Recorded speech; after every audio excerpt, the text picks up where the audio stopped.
से लेकर बूढ़े तक लोग श्रृंगार करते हैं। हम राम का राज्याभिषेक देखने जाएंगे राजभवन में। सब राम के राज्याभिषेक की खुशियां मना रहे हैं।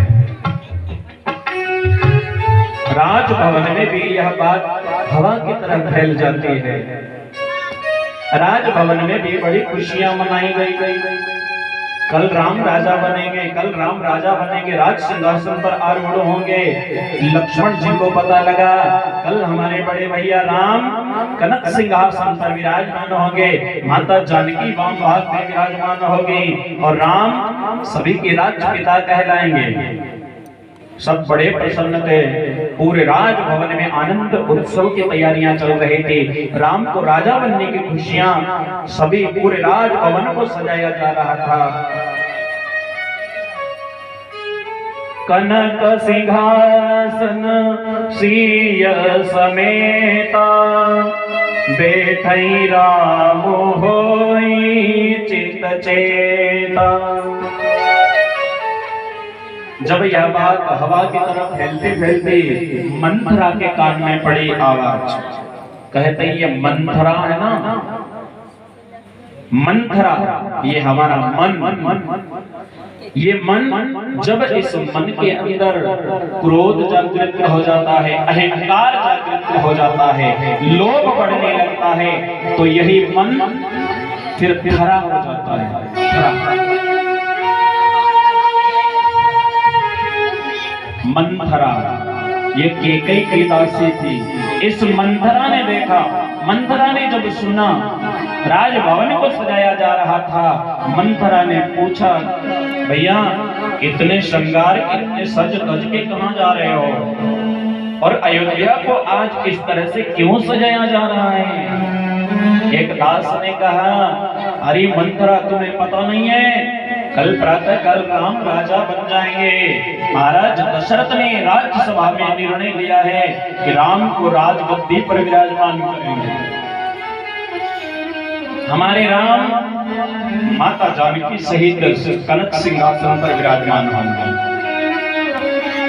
मंथरा ने सुना, मंथरा बड़ी प्रसन्न हुई, राम राजा बनेंगे, राम राजा बनेंगे, बड़ी प्रसन्न हुई मंथरा। पर देवता लोग बड़े चतुर होते हैं अपना काम बनाने में। देवताओं को पता लगा राम अगर राजगद्दी पर बैठ गए तो जिस कार्य के लिए प्रभु ने अवतार लिया है वो कार्य कैसे संभव हो सकता है। राम अगर अभी राजगद्दी पर बैठ गए तो रावण के अत्याचार से ये पृथ्वी कैसे मुक्त हो सकती है। रावण ने चारों तरफ इस पृथ्वी पर अपने राक्षसों को फैला रखा था, उन राक्षसों का संहार कैसे होगा। और भगवान राम की राह देखते देखते बहुत सारे भक्त हैं जो भगवान राम की प्रतीक्षा कर रहे थे, दर्शन की अभिलाषा थी। उन भक्तों की इच्छा कैसे पूर्ण होंगी, भगवान उन भक्तों को दर्शन किस प्रकार दे पाते। बहुत सारे भक्त भगवान की प्रतीक्षा कर रहे थे, राह देख रहे थे। बहुत सारे ऋषि भगवान श्री राम को राजा बनने के लिए और राम को पूर्ण रूप से दर्शन करने के लिए अनेक वर्ष से तपस्या कर रहे थे। उन भक्तों का, उन ऋषियों का कैसे सम्मान होगा, उनके वचन को कैसे पूरा करेंगे। भगवान राम ने जब सुना महाराज दशरथ मुझे कल प्रातःकाल होते ही राजगद्दी पर विराजमान कर देंगे। देवताओं ने मंथरा सरस्वती के पास गए, भगवती सरस्वती आप कृपा करें और मंथरा की जिह्वा पर बैठ जाइए ताकि मंथरा किसी प्रकार से महारानी कैकेयी को मनाए और राम जो राजगद्दी पर बैठने वाले हैं, ये मंथरा राम को राजगद्दी पर न बैठ करके राम को वनवास में भिजवा दे। इस तरह से हमारा कार्य सफल करो। माता सरस्वती ने कहा अगर मैं ये कार्य करूंगी तो सब लोग मुझे अपमानजनित भाषा घृणित रूप से मुझे देखेंगे। देवताओं ने कहा भगवती सरस्वती अगर आप ये नहीं करोगी तो रावण त्रिलोकी में राज्य कर लेगा और सारी प्रजा नष्ट हो जाएगी। रावण के अत्याचार से भूमि माता दबी जा रही है। राम का अवतार पृथ्वी के भार को हरण करने के लिए हुआ है और राम अगर राजा बन गए तो फिर राम केवल अपनी अयोध्या का ही राज्य कर पाएंगे, अपने राज्य को सफल करेंगे, प्रसन्न करेंगे। और राम अगर पहले 14 वर्ष का वनवास ग्रहण करके वन में चले जाएंगे तो राम वन में रहने वाले छुपे हुए गुफाओं में, कंदराओं में छुपे हुए राक्षसों को चुन चुन कर उनका उद्धार कर देंगे और फिर राम को राज्याभिषेक होना ये उचित रहेगा। कहते हैं माता सरस्वती ने देवताओं की प्रार्थना स्वीकार कर ली। ये रामचरितमानस में बताई गई है। पर निवेदन करूंगा, वाल्मीकि रामायण कहते, अध्यात्म रामायण कहते हैं। अध्यात्म रामायण में लिखा हुआ है कि जब राम जी ने सुना कि कल प्रातः होते ही मेरे पिता महाराज दशरथ मुझे राजगद्दी प्रदान कर देंगे, मुझे अयोध्या के बंधन में बांध देंगे, अयोध्या के सिंहासन पर मुझे बांध देंगे, फिर मैं केवल अयोध्या का राज्य कर पाऊंगा। और मैं तो चाहता हूं कि वन में जाकर ऋषियों के दर्शन करूं, वन में जाकर भक्तों की कामनाएं पूर्ण करूं, और मैं चाहता हूं कि जो मेरे भक्त हैं जय और विजय का उपहार करूं, धर्म की स्थापना करूं। ये सब काम तभी संभव होगा जब मुझे 14 वर्ष का वनवास मिलेगा।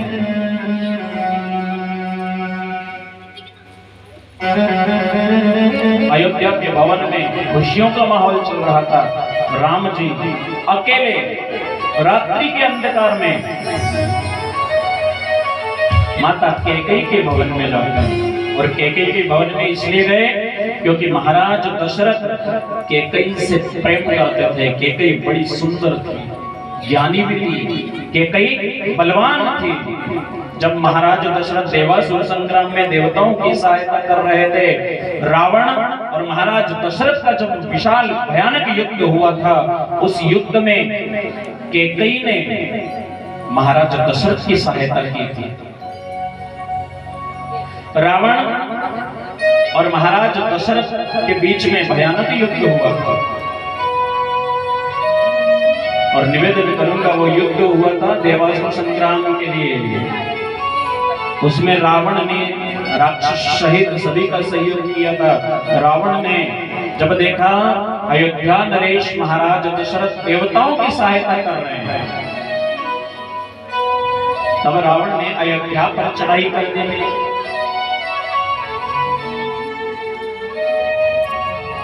बिना बताए बिना संकेत ही रावण ने अयोध्या पर चढ़ाई कर दी। महाराज दशरथ का जो सारथी था, रथ चलाने वाला,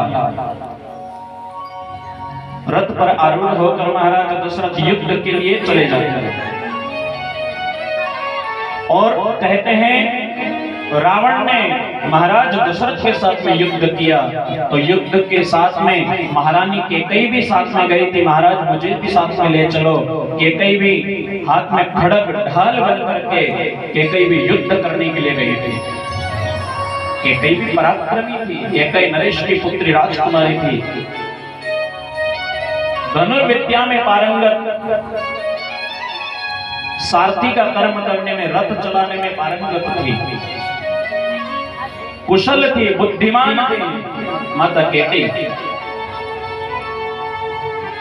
महाराज दशरथ भगवती कैकेयी को साथ में लेकर के गए थे। और जब कहते रावण और महाराज दशरथ में जब युद्ध हुआ तो महाराज दशरथ मूर्छित हो गए थे। रावण ने महाराज दशरथ का जो राज मुकुट था, जैसे महाराज दशरथ मूर्छित हुए, राज मुकुट को महाराज दशरथ के मस्तक से उठा लिया था और अपने पुष्पक विमान में रख लिया था। देखा राजा दशरथ मूर्छित हो गए, उनका रथ का पहिया निकलने वाला था, वो धरा पर गिरने वाले थे। कैकेयी ने देखा बगल में, कैकेयी तुरंत रथ के ऊपर सवार हुई, अपनी उंगली रथ के पहिए की नोक में लगा दी। वो पहिया चलता रहा और महाराज दशरथ को उस रणभूमि से बचा करके शिविर में ले जाती है, उनका उपचार करती है। इतनी बलशाली बुद्धिमान थी भगवती के